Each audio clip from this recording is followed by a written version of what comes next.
Selamat wayah kieu ya dimanapun kalian berada. Kembali lagi bersama Mamang dan di video kali ini kita bakal lanjutin manhwa petualang terakhir.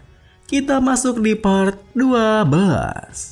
Di awal video ini kita diperlihatkan kilas balik kehidupan Dibo sebelum Paume beregresi, di mana kala itu kehidupannya bak neraka, hidup dalam kemiskinan dan menganggap bahwa hak mendasar manusia merupakan barang-barang mewah. Dibo tak punya pilihan lain selain melihat adiknya tersiksa oleh penyakit Black Blood setiap harinya.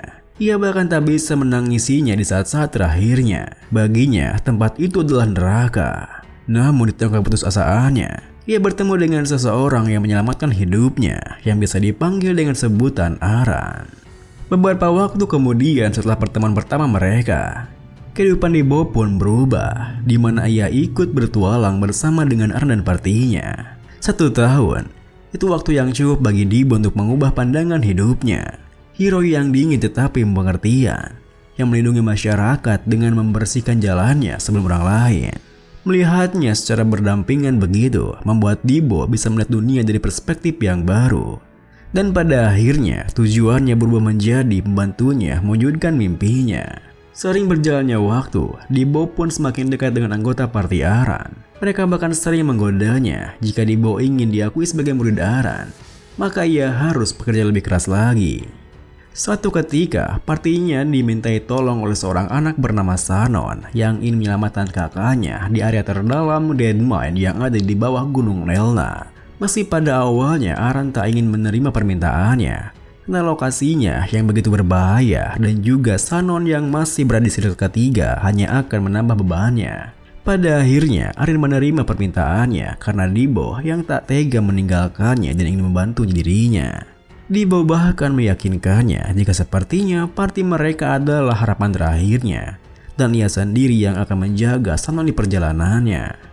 Kemudian, dengan petunjuk dari Sanon, mereka pun menelusuri Deadmine dan Cave of Trials, hingga mereka akhirnya tiba di sebuah area yang cukup luas. Di area itu, mereka menemukan sebuah mayat yang untungnya bukan orang yang mereka cari. Meski begitu, Aran tetap merasa heran kenapa orang itu bisa mati di sana, dan juga luka-lukanya bukan terlihat seperti serangan monster. Namun, di saat mereka semua memperhatikan mayatnya, tiba-tiba saja ada sesuatu yang menyerang mereka hingga mereka semua refleks melompat untuk menghindarinya. Ternyata sesuatu yang telah menyerang mereka adalah seekor monster yang disebut dengan Zakum. Meskipun kemunculannya begitu tiba-tiba mewujudkan mereka, Dibo yang telah berjanji sebelumnya langsung melindungi Sanon. Ia bahkan memasang badannya ketika Zakum itu berniat kembali menyerangnya. Untungnya, Arin langsung menangkis serangan itu, lalu memberitahu Dibo untuk menyerangnya dari sebelah kiri. Dengan begitu, anggota partinya pun langsung bergerak, menyinkronkan gerakannya masing-masing untuk membunuh monster Zakumnya. Namun saat mereka fokus dengan pertarungannya, mereka tak sadar jika Sanon telah pergi dari sana, hingga mereka pun dibuat panik seketika setelah selesai membunuh monster Zakumnya.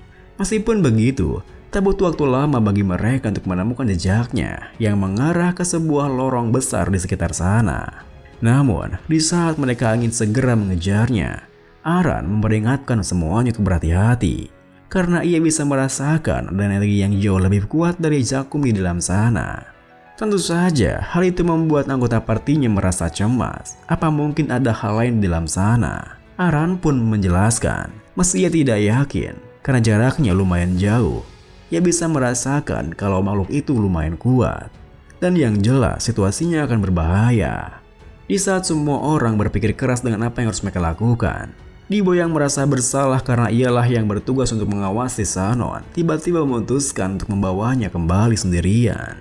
Tentu saja, keputusannya itu membuat semua orang terkejut karena peringatan Aran tidak pernah meleset. Namun, tiba-tiba saja Aran mendukung keputusannya karena makhluk yang ada di tempat itu akan membahayakan Maple World dan sudah menjadi tugasnya untuk menghentikannya. Dengan begitu, karena pemimpin mereka sudah setuju, mereka semua pun mengikutinya dan kini mulai menelusuri lorong tersebut. Beberapa saat kemudian, mereka pun tiba di ujung lorongnya yang merupakan area yang lumayan luas dengan sebuah jalan kecil yang menuju ke sebuah pohon besar di sana. Di sana, mereka melihat Sanon yang terduduk di samping mayat seorang pria yang mana merupakan kakaknya sendiri yang dicarinya. Tentu saja, hal itu membuat mereka semua khawatir dengan keadaannya, terkhusus Dibo yang ingin segera menjemputnya. Namun di saat Dibo akan bergerak menjemputnya, tiba-tiba saja Sanon bertingkah aneh, di mana ia mengatakan jika dirinya tak bisa kembali lagi. Sanon juga bertanya, apakah mereka tahu makna dari balik nama Zakun? Nama itu berarti pohon demon. Banyak yang menganggap bahwa patung itu adalah Zakun, tapi sebenarnya patung itu hanyalah barang milik Zakun. Dan Zakun yang sebenarnya adalah pohon raksasa di belakangnya. Dengan kata lain, mereka semua belum melawan monster yang asli. Tentu saja, Dibo sama sekali tak mengerti kenapa Sanon bertingkah seperti itu. Namun Aran yang sudah merasa ada yang aneh sejak mereka tiba di ujung lorongnya, langsung menghentikan Dibo dan berterima kasih pada Sanon karena telah memberitahu mereka soal monster Zakun yang sebenarnya. Kemudian Aran pun melangkah mendekat ke arah Sanon untuk memastikan kecurigaannya jika Sanon memanfaatkan kakaknya sendiri sebagai tumpal di sana. Sayangnya kecurigaannya benar-benar terjadi, di mana Sanon yang memegang sebuah kor mengakui jika semuanya sudah dimulai sejak mereka masuk ke tempat ini. Zakun adalah makhluk yang senang memiliki sesuatu, dan benda yang bisa dikendalikan olehnya tak terbatas kepada patung saja. Lalu, bersamaan dengan kor di tangan Sanon yang mulai retak, Dibo dan Aran dikejutkan dengan sebuah serangan yang datang dari rekannya sendiri. Meski Aran bisa langsung menangkisnya, Dibo yang sama sekali tak menduganya tentu tak bisa menghindari pedang yang menembusnya dari belakang. Tentu saja, hal itu membuat Dibo kebingungan kenapa rekannya malah menusuknya dari belakang. Namun di saat Dibo melihat wajah rekannya dan ingin bertanya kenapa rekannya melakukan itu, ia segera menyadari jika rekannya telah dikuasai oleh monster Zakun. Situasinya pun semakin memanas ketika Sanon memberitahu mereka jika apapun yang mereka lakukan tak akan berefek pada dua rekannya, karena bagi mereka berdua, Dibo dan Arin adalah target balas dendamnya. Ditambah lagi Sanon juga memanggil patung lain sebagai klimaksnya, karena baginya setiap pertunjukan harus diselesaikan dengan penuh semangat, dan semuanya akan dilakukan untuk sang Black Magician. Kemudian, melihat Dibo yang masih belum bergerak dari tempatnya, Arin yang merasa mulai kesal pun meneriakinya, "Dibo, berhentilah ragu-ragu begitu, dan cepatlah habisi dia. Dia itu bukan Miria, sadarlah." Namun meski Aran sudah meneriakinya dan langsung bertarung dengan patung yang dipanggil Sanon setelah menghabisi rekannya yang dikendalikan monster Zakun, Dibo sendiri tak langsung bergerak karena ia merasa telah mengacaukan segalanya dengan menyarankan mereka untuk pergi ke tempat itu. Lalu, dengan perasaan bersalah yang memisahkan hatinya, Dibo pun mengayunkan forearm-nya dan berhasil mengenai perut Miria. Namun di saat Dibo minta maaf padanya, tiba-tiba saja Miria menggerakkan tangannya hingga Dibo yang mengira jika Miria menarikkan matanya sontak membebaskan polearm miliknya. Sayangnya, Dibo malah semakin merasa bersalah ketika perkiraannya meleset, di mana Miria telah tersadar dan hanya ingin menyentuh wajahnya untuk terakhir kalinya. Bahkan Miria berterima kasih dan mintanya untuk menjaga Aran. Sementara itu, Aran sendiri kini berusaha untuk menghancurkan tubuh utama monster Zakumnya. Namun serangannya belum cukup kuat untuk menghabisinya langsung, yang membuat Aran harus kembali mengatur strateginya.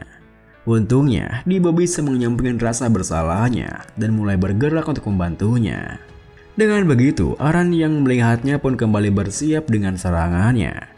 Lalu di saat yang bersamaan, mereka berdua melepaskan serangannya yang membuat tubuh utama monster Zakumnya tak bisa menghindarinya.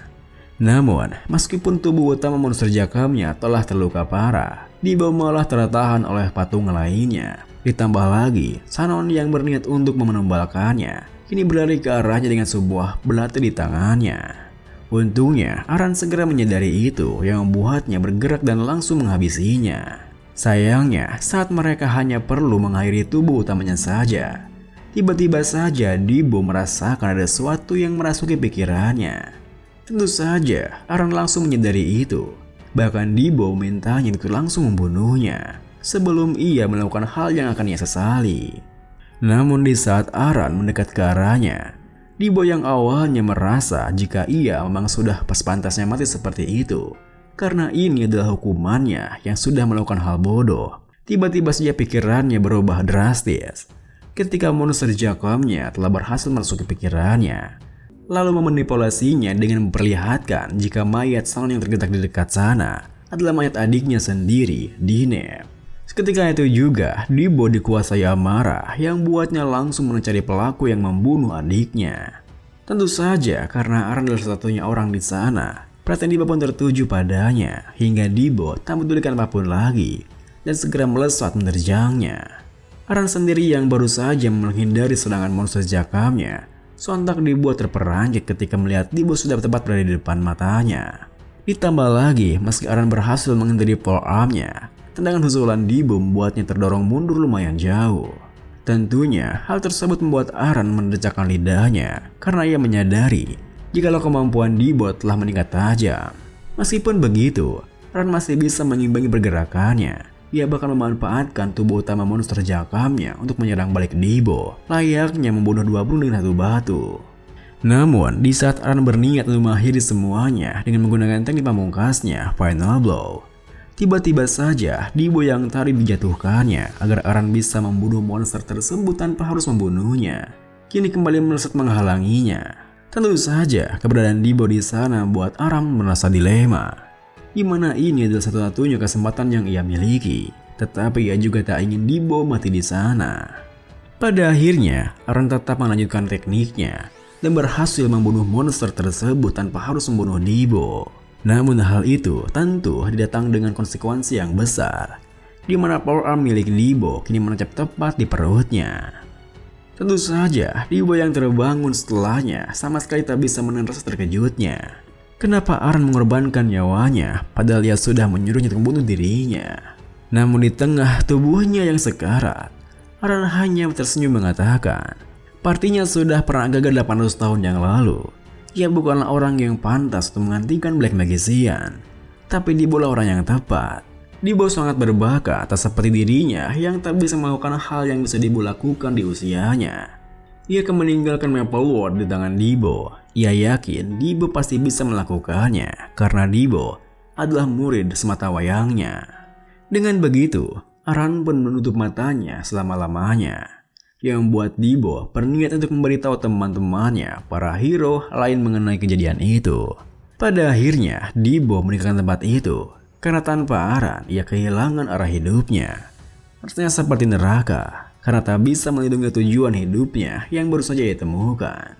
Dan juga karena tidak bisa menebus dosa-dosanya, ia bahkan tak bisa memenuhi permintaan orang terdekatnya.